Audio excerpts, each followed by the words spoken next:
Hi everyone. I think this vlog is going to be a real challenge for me because there's so much to say about this amazing building. We're across from the opera on Andrássy Avenue, and this is the former building of the Mavi Pension Fund, or as this building is also called, or used to be called, the Drechsler Palace. Many people might also know this building as the Old Ballet Institute, which was true until 2002. And after that, unfortunately, this wonderful building stood empty for a very long time, in my opinion. It almost fell into ruin. I saw pictures of it. It was terrible to look at. And thank goodness the W Hotel chain, which belongs to Marriott, has now bought it, restored it as a historic monument, and it now operates as a five-star hotel. But let me tell you a bit about its history. We don't have much time. It's very hard to condense 150 to 200 years into a few minutes, but I'll try to share the most important things, and we'll also go inside the hotel while I talk, so you'll see it as we go, and I'll keep explaining. In a moment, I'll zoom in for you on a statue, which is a train. This also hints at the fact that this wonderful building was actually built by the Hungarian State Railways, MAV. You can see there's the train up there, but let's take a look at how the fate of this building unfolded. So, as we stand today in front of the renovated Drechsler Palace, it's hard to believe that this building once stood for decades in ruins, neglected, with dark windows on Andrássy Avenue. Yet its story is much, much more exciting than that.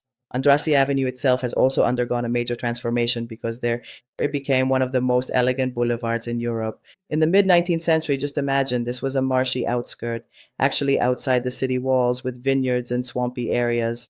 It was an area that had to be completely redesigned.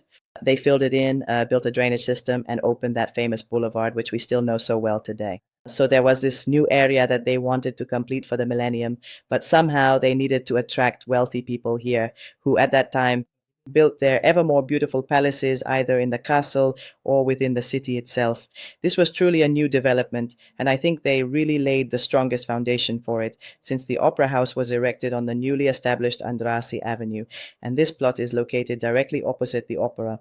They bought this plot for 25,000 forints, which is about 65 to 70 euros. The wealthy people building here had two choices. They had to meet two requirements. The palace had to be completed within 3 to 5 years, and it had to be beautiful, which of course sounds quite funny now, but if you've ever walked along Andrassy Avenue, you know that these people built very harmonious, stunning, and beautiful palaces. But it wasn't just these requirements that made building here attractive to them. They also received an offer they couldn't refuse. They wouldn't have to pay any taxes for 15 years, and for the following 15 years, they'd only have to pay half the usual tax. By the way, this was already very attractive, but why was it especially appealing to them? Because merchants were moving to Andrassy Avenue. They were the newly wealthy class who had the money to build such luxury, but they wanted to live in this modern, renewed environment, not in the castle where the aristocratic rich lived. That's why the tax exemption was a huge opportunity for them, since they made their living from trade. This magnificent palace was built between 1883 and 1886. Was built, designed by the later master of Art Nouveau, Ödön, Lechner, and Gyula Pártos in Neo-Renaissance style.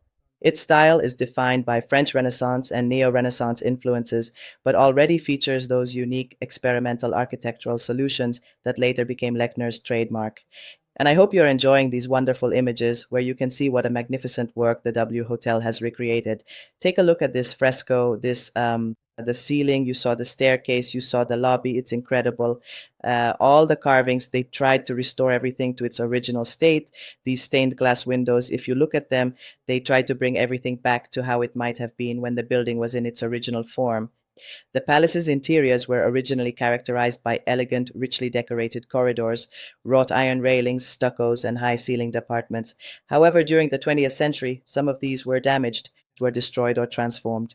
During the current restoration, every remaining heritage element was restored, some of the original decorations were recreated, and the spaces were given a modern, understated elegance that respects the age of the building. Special attention was given to the inner courtyard, which is now covered by a glass roof, letting in natural light and providing a modern atmosphere while preserving the proportions of the old courtyard.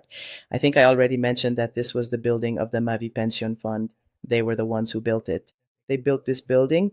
Even back then, MAV, the Hungarian State Railways for Foreign Interests, had a lot of employees. So there were many contributions. Instead of investing this money in the stock market, they bought and built several similar properties, operating them as rental apartment buildings.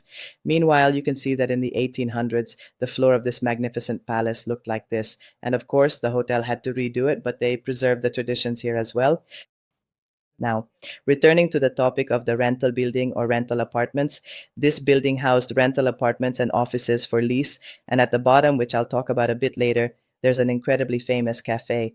But for now, let's look at what kind of culture we owe to this building. The Drechsler Palace doesn't just tell a story from the outside, but from the inside as well. These corridors once echoed with the heartbeat of Hungarian ballet. When the Ballet Institute opened in the building opposite the Opera House, it Jean grew up here. There was a teacher here who was almost inseparable from this place.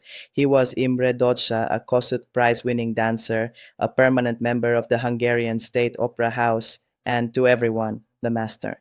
He didn't just teach here, but for a long time he also lived in the building. He literally lived in the world of ballet day and night. Just imagine, this building had such large properties that there were 21 apartments in this enormous palace of tens of thousands of square meters, each of them several thousand square meters in size. There were apartments, and they had so much space that he could separate two rooms from his own apartment and turn them into a ballet center. So just imagine how huge the spaces were here. The students often recounted how Dosa would show up in the studios early in the morning with a strict but endlessly attentive gaze. He was the kind of person who believed in hard work, discipline, and that ballet is not just a movement but a way of life. For example, if a student was late, the master's punishment was that he wouldn't look the student in the eye that day, which was certainly very uncomfortable. But the ballet students really had to struggle here since they didn't have much chance to perform in the opera house across from them. So now, as they walked with me like this, it's hard to imagine all the hours of practice, the sweaty work, the music that filtered through the stairwell, or the young dancers running around in the courtyard before class. But every stone of the building has preserved this special energy, and perhaps that's exactly why it still attracts people like a magnet today. Meanwhile, let's return to the present for a moment, and now I'll show you a suite in the renovated W Hotel so you can see what a wonderful place awaits those who choose this hotel. Honestly, my jaw dropped. This is an entrance hall with a bar. It's a very large space. Unfortunately, the camera doesn't do it justice, and you can try all sorts of amazing drinks here. The whole place is incredibly impressive and elegant. I think it truly reflects the splendor and the history of the building. Of course, this suite is not cheap, but I checked the W Hotel Budapest's website, and surprisingly, the standard rooms are offered at completely reasonable, affordable prices. And don't think that standard means ordinary, because those rooms are also absolutely stunning. And from this suite, if you go stand by the window, which I'll show you, you can see the opera house right across the street. It's incredible. I think it's very rare to find something like this in Budapest. So this suite consists of a huge living room, one side of which is the living area and the other is the bedroom, but I'll take you on a tour around here. Here's the bedroom with a huge bed. This is a very large room. On both sides there are large mirrors and televisions, and right across from here you'll find the beautifully designed, truly feminine style bathroom. I really like these elements. I don't know how well the camera will capture these colors, but this room was incredibly elegant and it smelled amazing. Honestly, I would love to spend a night or two here. Secretly, I was hoping that Mary would come find me and offer for me to stay here for a couple of days, but hey, it's never too late. Maybe they'll watch this video later and invite me. Still, I'm very grateful that I got to see this. The ceiling was also very beautiful here, and now let's pay attention. Look, now I'm going to walk over to the window and check this out. This is what you can see from the window. That's the opera house. So I think this is just stunning, truly beautiful. Every element of this room is a wonder. I think I could have easily spent 1, 2, even 3 hours in here, and I would have always been able to show you something new and exciting. I really like this too, this mirror that was built in. It looked unbelievably good. The carpet was also really nice, so I liked everything a lot. I don't want to go on and on about it. This was a truly beautiful suite, but just wait until you see the walk-in closet and the bathroom because there's something else. So here you go, take a look. By the way, on the left, one of them is a wash basin and the other is a shower behind these mirrored tiles. I'll show you that too. The bathroom actually had two entrances. You could enter right from the foyer where the bar was. You could come in from there, and you could also enter from the bedroom area, and I'll show you both ways. You see, this is the walk-in closet here as well, on the right side, and there are closets on the left too, and on the other side, which I'll show you in a moment, there's also a dressing table. The closets are huge, by the way. You see there's the bar, the foyer, and here is a wonderful dressing table made of marble. There is, and the lighting here was really, really good. But let's get back while you're looking at the room to the history of the building because I'm running out of time. Oh my God, I'd love to sit in that tub. I keep getting distracted by the view here. The story of the palace isn't just about light and splendor, but also tells of changing eras. After World War II, a huge transformation swept through Hungary in 1948. The wave of nationalization in 1949 brought countless privately owned palaces, houses, and businesses into the hands of the state, and unfortunately, the palace was among them. The building was nationalized between 1949 and 1950, and by 1950 it was completely state owned. From then on, it took on a new role. The place of cafe society and social life was replaced by the discipline of the arts and the world of dance.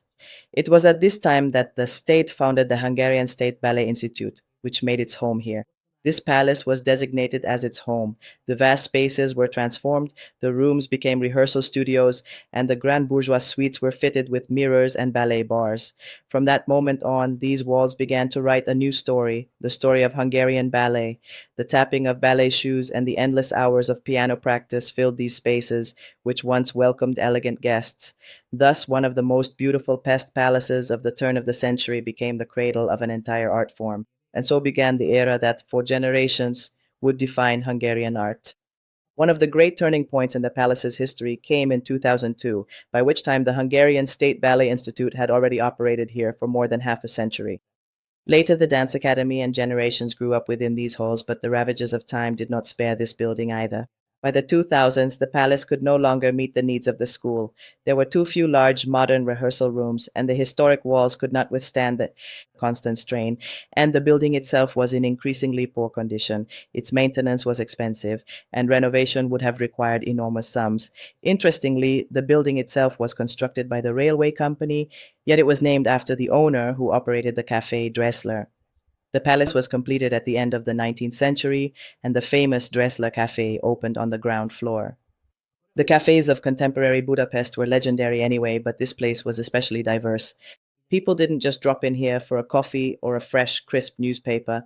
The Dressler became a true meeting point. Artists, musicians, and journalists from the area often gathered here to discuss the latest news, debates, and gossip took place here, and big ideas were born here as well. Guests would sit for hours at the marble tables, while the waiters moved through the thick cigarette smoke as if they were on stage. The cafe was not just an espresso bar, but a real center of social life. On the lower floors of the building, there were separate rooms, clubs, billiard rooms, a ladies' salon, and even a bowling alley. Here, the elegant citizens of Andrássy Avenue met, along with artists, figures from political life, and those who simply wanted to enjoy the vibrant city atmosphere. And let's not forget, the opera house was right across the street, so artists would also show up after performances. The evening lights of the Dressler Café, the clinking of porcelain cups, and the constant murmur of conversation created a truly turn-of-the-century atmosphere. Meanwhile, upstairs in the palace, on the upper floors, the world of dance was already in full swing, so the building was simultaneously a home for the arts and a center of social life. Ballet dancer guests often recounted how, after rehearsals, they would look down from the windows and see the elegant guests arriving at the cafe, as if the two worlds existed one above the other, yet in perfect harmony. During this period, the palace truly was a miniature Budapest. Below, the bustling life of the cafe; above, the artistic discipline of ballet; and in between, the bourgeois apartments, where those lived who wanted to enjoy life in a manner befitting the prestige of the boulevard. The W Hotel's restaurant and cafe are located exactly at that iconic spot where the old famous cafe once stood, which made sitting down here an even greater experience. By the way, the cocktail we had here was absolutely delicious, and the croissant was also very tasty. Thank you so much for the opportunity to visit this hotel. I hope you enjoyed it as well. I think if you can, you should definitely stay here and check out this hallway. This is the exit. It's incredible, and once again, but not for the last time, I want to thank the owners of the W Hotel chain for restoring such an iconic building with so much history, because I think this building wouldn't exist anymore otherwise. They invested an incredible amount of money, and what is most touching is that they preserved every element of Hungarian culture within it. When I was little, my mother always told me a lot about how aristocrats preserve and build culture, and I think this is now a wonderful example of that because I definitely want to try out the wellness section of this hotel sometime. That's all from me for today. I hope you enjoyed it. Subscribe, and we'll see each other in the next video. This really is a wow W hotel, and now here are some pictures of what this building looked like before it was renovated.